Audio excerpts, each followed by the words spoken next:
Vorige week was het de 11e. Je weet, er is met vastelovend alles te doen in de regio. En onze cameraman Tim Hebbe was in Zwamen bij het uitroepen van de Mulder.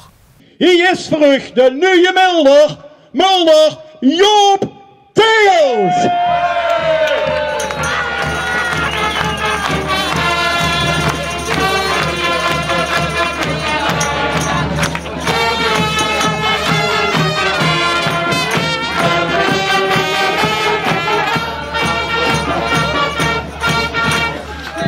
Ah, fantastisch. De koppenstraf voor Zinderen-Begoes. Zo'n, dat hier toch weer van alles wat carnaval viert staat. Dat doet me goed. Ik heb altijd zelf met de carnaval metgedaan. Nog even, dat hebben ze juist gezegd, 25 jaar met de Joekskapel metgelopen. En nu, in het jubileumjaar, mogen ze dan de Mulder nemen. Zo'n ze daarvan nog is, dat is de eerste bus van dit seizoen.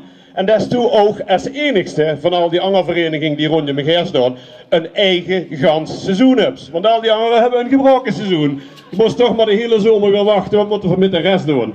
Dus daarom vind ik dit zo'n. En nog een keer, het vorig jaar vroeg me alleen, wilt u dat weer? Ik zeg nee. Ik zeg, als ik Mulder weer, dan doe ik dat alleen in het jubileumjaar. En dan maar hopen dat ze het jaar erna terugkomen. En ze zijn gekomen. Jongens, bedankt. En samen maken we er een schone carnaval van en dan beginnen we vanavond met. Ah, Mulder Joop.